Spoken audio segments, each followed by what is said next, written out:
అది కరెక్టేనమ్మా. చేతిలో పైసా లేదు, మందులు కొనడానికి కూడా నన్నే డబ్బులు అడిగింది. కానీ కాపాడేయాలని తాపత్రయం. నన్ను అడిగితే ఇలాంటి అమ్మాయి యూనివర్స్లోనే లేదని చెప్తాను. అమ్మా, నీకో సజెషన్. ఏంటో? నా మీద ఎంత కోపం వచ్చినా ఆస్తి మాత్రం తనకి రాసివ్వకు. ఎవరన్నా అవసరం అంటే తను ఆగలేదు, నీ ఆస్తి మొత్తం ఆవిరి చేసేస్తుంది, మనల్ని రోడ్డు మీద నించోబెడుతుంది.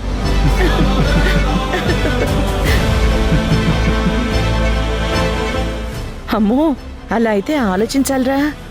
పర్లేదమ్మా, మనల్ని ఎక్కడి నించోబెట్టినా ఏదో ఒకటి చేసి పోషిస్తుందిలే నీ కోడలు. నా మనవరాలి వయసున్న అమ్మాయిని కూతురు అంటున్నానని ఆశ్చర్యంగా ఉందా? దేవుడు దీన్ని నా కడుపులో వేసేసరికి నా సగం జీవితం అయిపోయింది. మా ఆయన యాక్సిడెంట్లో చనిపోయారు. దీన్ని పెంచే వయసు, ఓపిక రెండూ లేకుండా చేశాడు దేవుడు. పాపం తనే నన్ను చూసుకుంటుంది. ఈ వయసులో తనకి భారంగా ఉండడం తప్ప నేను చేయగలిగిందేవీ లేదు. నేను పోతే అన్నా. అమ్మా, ఆపుతావా? నేను నిన్నెప్పుడైనా భారమన్నానా? ఉన్నదొక్కదానివి, నువ్వే ఏదేదో ఊహించుకోకు. అమ్మా, తన పేరు వసుంధర. ఈరోజు ఆ అమ్మాయి లేకపోతే ఏ కారు కిందో పడేదాన్ని. కూరగాయలు తీసుకునొస్తుంటే కళ్ళు తిరిగినట్టు అనిపించాయి. సమయానికి దేవతలా వచ్చి కాపాడింది.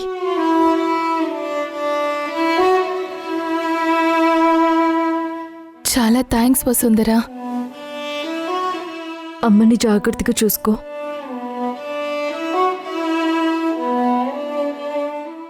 పట్టుకో, ఇది ఒక్క నిమిషం.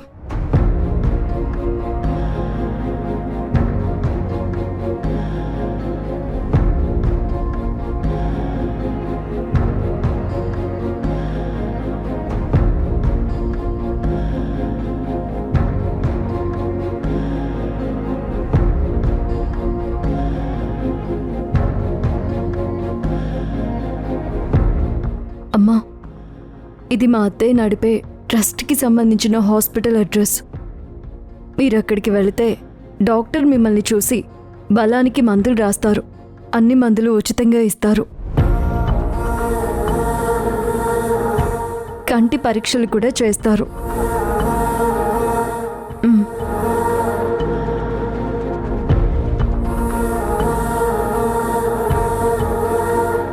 ఒక ఆడపిల్లకి అమ్మ అవసరం ఎప్పటికీ ఉంటుంది. మీరు తన కోసం ఆరోగ్యంగా ఉండాలి. తన పెళ్లి బాధ్యత ఇకపై మీదవుతుందని మర్చిపోకండి. మీకేదైనా అవసరం ఉంటే ఈ నంబర్కి కాల్ చేయండి. నేను మీకు కూతురు లాంటి దాన్ని. నువ్వు నా కూతురు లాంటి దానివి కాదు, నా తల్లి లాంటి దానివి. నా తల్లిలా వచ్చావు. కంటి చూపు బాగా మందగిస్తోంది. వెంటనే ఆపరేషన్ చేయాలన్నారు. డబ్బులు లేక ఆగాను. తప్పకుండా ఈ హాస్పిటల్కి వెళ్తాను. థ్యాంక్స్ అమ్మా. వస్తాను బామ్మ.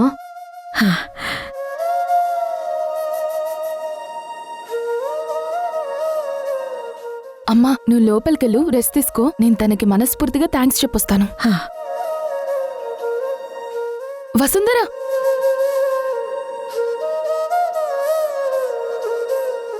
మా అమ్మని కాపాడినందుకు నీకెప్పుడు రుణపడి ఉంటాను. నీ విషయంలో నేను కొన్ని తప్పులు చేశాను, నన్ను క్షమించు. డబ్బే దారి చూపిస్తుందనుకున్నాను. ఇప్పుడు నిన్ను చూస్తే అర్థమవుతుంది నిజాయితీ ఒక్కటే మనల్ని కాపాడుతుందని. ధ్రువ నిన్ను మర్చిపోలేక ఎందుకు అంత ఆవేదన అనుభవించాడో ఇప్పుడు నాకు స్పష్టంగా తెలుస్తోంది. నీలాంటి అమ్మాయిని తొందరగా ఎవరూ వదులుకోలేరు. నేను నీకేం చేయలేను, నీ మనసు తేలిక చేసే కొన్ని నిజాలు మాత్రం చెప్పగలను. నిన్ను మనస్ఫూర్తిగా ప్రేమించినప్పటినుంచి ఏ రోజు ధ్రువ నా వైపు కన్నెత్తి కూడా చూడలేదు. మీ పెళ్లి తర్వాత కూడా తనకి దగ్గర కావాలని ప్రయత్నం చేశాను, అదే కుదరలేదు. నీ మీద అనుమానం కలిగించే ప్రయత్నాలు చేయగలిగాం, కానీ ధ్రువ మనసులో నీ ప్రేమ వేసిన ముద్రని కొంచెం కూడా కదిలించలేకపోయాం. కేవలం నీ మీదున్న కోపంతో నాతో చనువుగా ఉన్నట్టు నటించాడే తప్ప నా చెయ్యి కూడా తాకే ప్రయత్నం చేయలేదు.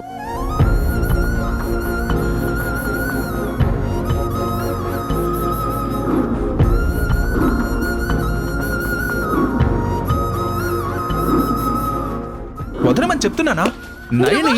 అబ్బా. అయ్యో ధ్రువ, ఆగు ధ్రువ.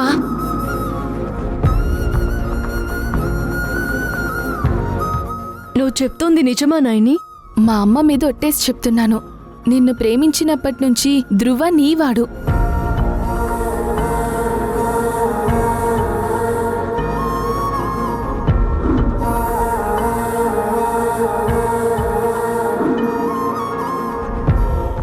కేవలం నీ ప్రేమ తప్ప ఇంక దేనికి తను ఆశపడలేదు.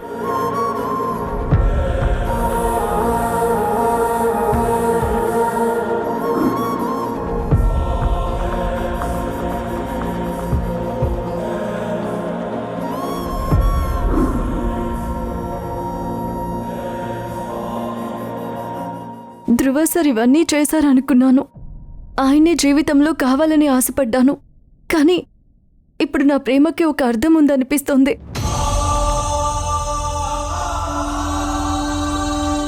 నువ్వు చెప్తోంది నిజమా నాయని? చాలా థ్యాంక్స్. వెళ్ళొస్తాను.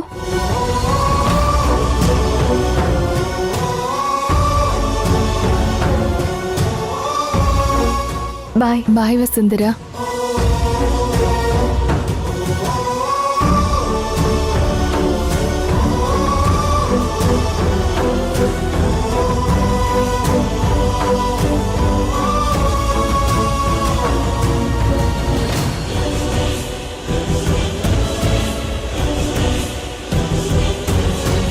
కేవలం నీ ప్రేమ తప్ప ఇంక దేనికి తను ఆశపడలేదు. దండగా చేర్చనే నేడు నీ చేతులు, గాలిలో దూదులై ఊగెనే ఊహలు, దిండుగా మార్చెనే ఈడని మాటలు. కొత్తగా కొత్తగా పుట్టిన నింకోలా కాలమే అమ్మగా కన్నదే నన్నిలా. సరదాగా కాసేపైనా సరిజోడే నీతో ఉన్నా సరిపోదా నాకీ జన్మకి. చిరునవ్వయ్యో సారైనా చిగురించా లోకంలోనా, ఇది చాలే ఇప్పుడీ కొమ్మకి. చిన్ని చిన్ని జ్ఞాపకాలే సంపాదన సంచిలో పోగు చేసి నీకియనా.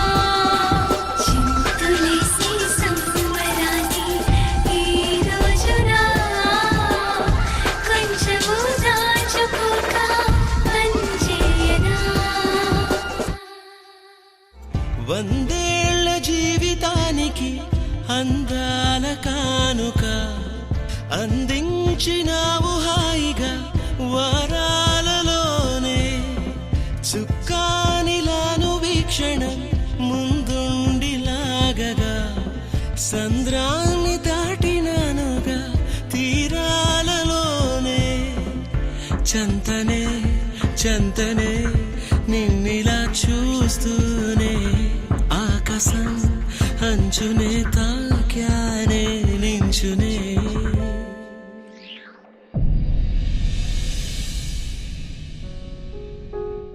సారీ అత్తమ్మా, కొంచెం లేట్ అయింది. పర్లేదులే, తొందరగానే వచ్చావు.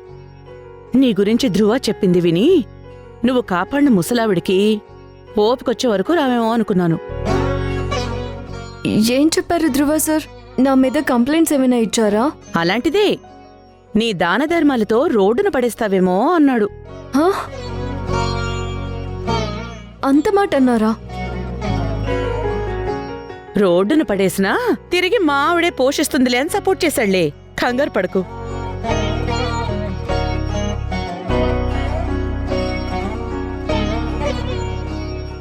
మా ఆయన బంగారం అని నాకు తెలుసు అత్తమ్మా. సార్,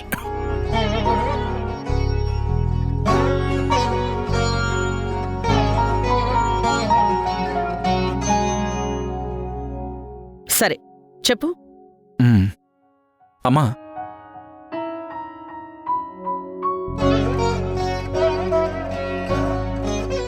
మా అమ్మ మీద ఒట్టేసి చెప్తున్నాను, నిన్ను ప్రేమించినప్పటి నుంచి ధ్రువ నీవాడు.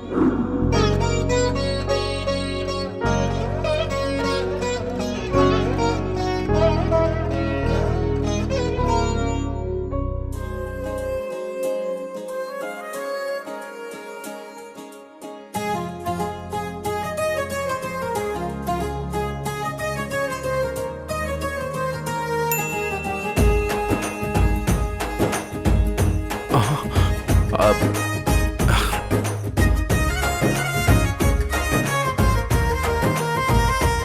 ఆపేశావేరా? మ్హూ. ఏం లేదమ్మా.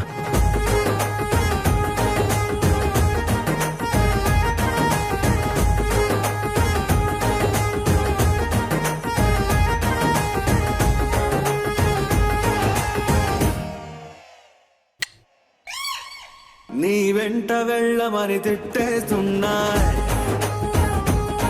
నీ జంట ఏమైంది ధ్రువ? ఆ, అమ్మా. చెప్పు. మ్మ్. పోరు ఇష్టమని నవ్వేస్తున్నాయి నీ దారి పట్టమని దువ్వేస్తున్నాయి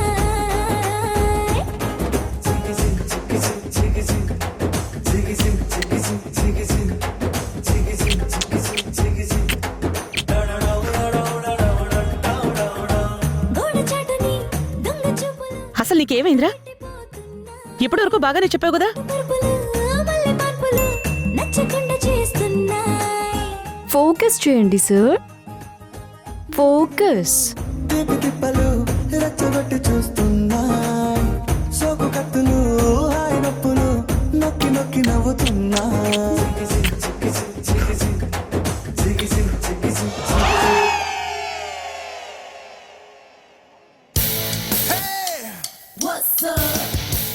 ఏయ్ అల్లరి, ఇలా రా. రా. చెయ్యక చేయక నా కొడుకు వర్క్ చేస్తూ ఉంటే నువ్వు డిస్టర్బ్ చేస్తావా? పో ఇక్కడి నుంచి. అత్తమ్మా, ధ్రువ సార్ని నా కోసం కన్నందుకు థ్యాంక్స్. పొమ్మనానా?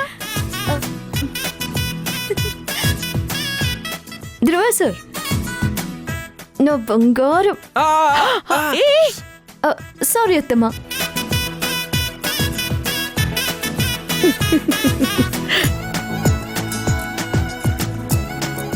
చాలా సంతోషంగా ఉందిరా. మీ ఇద్దరిని ఇలా చూడాలని ఎప్పటినుంచో కోరిక. ఎప్పుడూ ఇలాగే కలిసి ఉండండి. మీ ఇద్దరే నా బలం. మీ వల్ల ఈ ఇంట్లో కోల్పోయిన సంతోషాలు తిరిగి రావాలి. ఇంట్లో పసిపిల్లల నవ్వులు, కేరింతలు వినిపించాలి. ప్రతాప్ ఉన్నప్పుడు మనం ఎలా ఒక సంపూర్ణమైన కుటుంబంగా ఉన్నామో ఇకపైన అలాగే ఉంటానని నాకు ప్రమాణం చెయ్యి.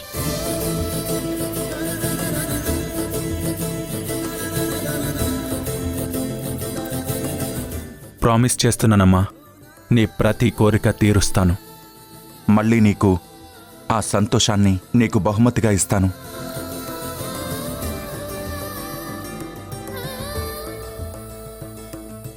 మీ సమస్య తీరింది. ఇంకో సమస్య కూడా తీరిపోతే నేను పూర్తిగా ప్రశాంతంగా ఉంటాను. ఏ సమస్యమ్మా? గ్రీష్మ. మనమిద్దరం ఆ అమ్మాయిని మన అవసరాలకి తగ్గట్టుగా వాడుకున్నాం.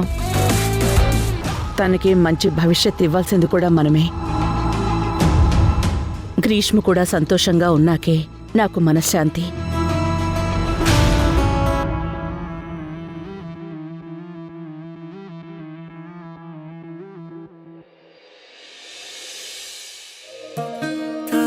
తరే తానే తరే రే రే తరే రే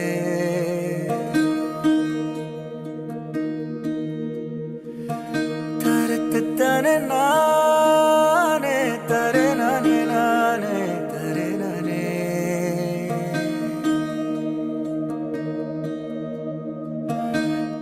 వసుంధర, తరే నానే తరే రే తరే రా.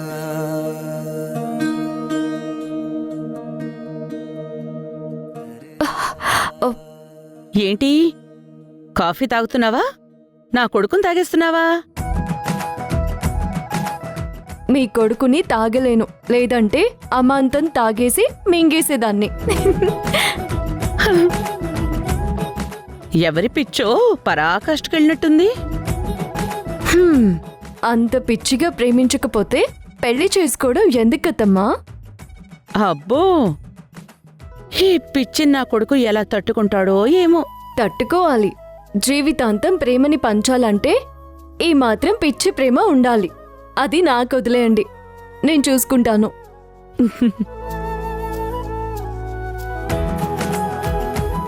ఈ విషయంలో మావాడు అదృష్టవంతుడు, నీలాంటి భార్య దొరకడం. నిజానికి ఆ అదృష్టం నాదత్తమ్మా. ఆయన ప్రేమలో ఇంకా పిచ్చుంది. అందుకే అంత కోపంగా ఉన్నా వదులుకోలేకపోయాను. ఇక మీదట వాడు కూడా నిన్నొదళ్ళు. ఆయన వదిలినా నేను వదలను. 7 సముద్రాలు దాటి వెళ్ళినా ఎత్తుకొచ్చి మరీ కాపురం చెప్పిస్తా. నువ్వు అంతటా సజ్జరాలివే.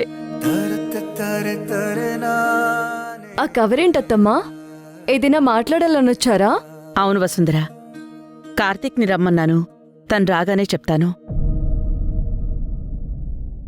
Excuse me ma'am. రా కార్తీక్, కూర్చో. పర్లేదు మ్యామ్. ఇది నువ్వు చూసి కార్తీక్ ఇవ్వు.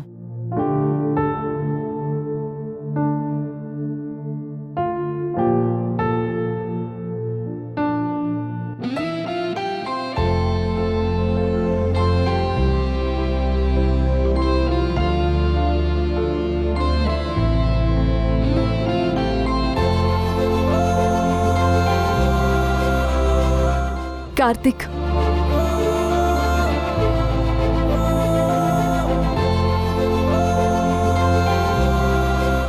నీకు ప్రమోషన్ ఇస్తున్నాను కార్తీక్. ఇక నుంచి నీ శాలరీ పెరుగుతుంది. కంపెనీ నీకు ఇల్లు, కార్ అలాట్ చేస్తుంది. ఇప్పటికే మీరు నాకు ఉద్యోగం, మెడికల్ అలవెన్స్లు ఇలాంటివి చాలా ఇచ్చి హెల్ప్ చేశారు మేడం. నిజానికి మీరు ఇచ్చేంత జీతం తీసుకోవడానికి నాకు అర్హతే లేదు. అయినా మీరు ఈరోజు నాకు ప్రమోషన్ ఇస్తాననటం, జీతం పెంచడం చాలా సంతోషంగా ఉంది.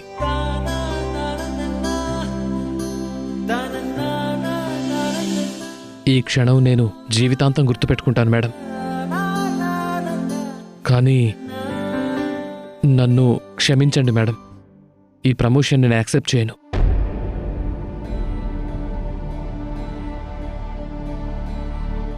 వచ్చి 6 నెలలు కూడా కాకుండా ప్రమోషన్ తీసుకుంటే ఆఫీస్లో అందరూ వసుంధర మేడం గురించి తప్పుగా మాట్లాడుకుంటారు. లేనిపోని అనుమానాలు మొదలవుతాయి. ఇది మీరు నాకు పర్సనల్ ఫేవర్లా కాదు, ప్రొఫెషనల్గా నన్ను నేను ప్రూవ్ చేసుకున్నప్పుడు ఇవ్వండి. మీరు నన్ను అర్థం చేసుకుంటారనుకుంటున్నాను. వస్తాను మేడం.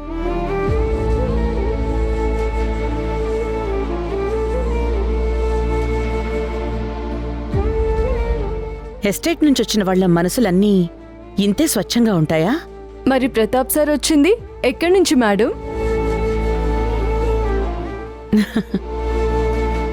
ఇప్పుడు నా మనసులో ఉన్న మాట విను వసుంధరా.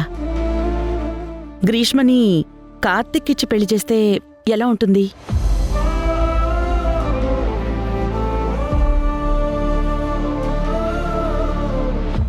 గ్రీష్మ గురించి ఆలోచించినప్పుడు నువ్వు ధ్రువ జీవితంలో ఎలా స్థిరత్వం తీసుకొచ్చావో గ్రీష్మని కూడా అంత ఓపిగ్గా భరించి మార్చుకునే మనిషి అయితే బావుంటుందనిపిస్తోంది. వెంటనే కార్తీక్ గుర్తొచ్చాడు. గ్రీష్మ నా ఇంట్లో పెరిగిన పిల్లని, ఒక రకంగా తన బాధ్యత నాకు కూడా ఉంది. ఈ పెళ్లిలో నీ ఉద్దేశం వినాలనుంది. మీకు ఈ ఆలోచన ఎలా వచ్చిందో నాకు తెలియదు కానీ కార్తీక్ చాలా మంచివాడత్తమ్మా. తను గ్రీష్మని మార్చుకుంటాడు. అప్పుడే రాజీవ్కి కూడా కాస్త మనశ్శాంతిగా ఉంటుంది. ఏంటి అత్తా కోడళ్ళిద్దరూ రహస్య సమావేశాలు? మీకు 100 ఏళ్ల ఆయుష్ సార్. అంత పెద్ద శిక్ష వేయకు వసుందరా. ఇప్పటికే దేనికి బతుకుతున్నానో అర్థం కానట్టుగా ఉంది నా పరిస్థితి. పోయిన వాళ్ళు ఎప్పుడూ అదృష్టవంతులే. అలా తొందరగా అదృష్టవంతునైతే అదే చాలు నాకు. రాజీవ్, ఏంటా మాటలు? అలా ఎప్పుడు మాట్లాడకండి సార్. మీరే మా అందరికీ ధైర్యం. మీరు నా జీవితంలోకి వచ్చినప్పటి నుంచి నాన్న లేరని బాధపడిన క్షణాలే లేవు. కన్న తండ్రిలా నా పక్కన నిలబడ్డారు. ఇంకొకసారి సరదా కూడా అలా మాట్లాడకండి. పోనీలే వసుందరా, నేను పోతే ఏడ్చి కూతుని సంపాదించుకున్నానన్న ఆనందం చాలు నాకు. అంతేగా మల్లిక? మాకది చాలదు. నువ్వు సంతోషంగా ఉండాలి, తాతవవ్వాలి, గ్రీష్మకి పెళ్లి చేయాలి. దాని గురించే మాట్లాడుకుంటున్నాం. దాని గురించి ఎంత తక్కువ ఆలోచిస్తే అంత మంచిదేమో. తను పెళ్లి చేసుకుని కాపురం చేస్తుందన్న నమ్మకం నాకైతే లేదు.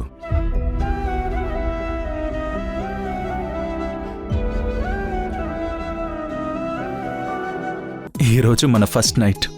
ఇక నుంచి మన లైఫ్లో అన్నీ మంచి మూమెంట్సే. నీకు నేను, నాకు నువ్వు. నిన్ను పెళ్లి చేసుకుని నువ్వెప్పుడూ అడుగుతావే ఒక ప్రశాంతమైన జీవితం కావాలి అని.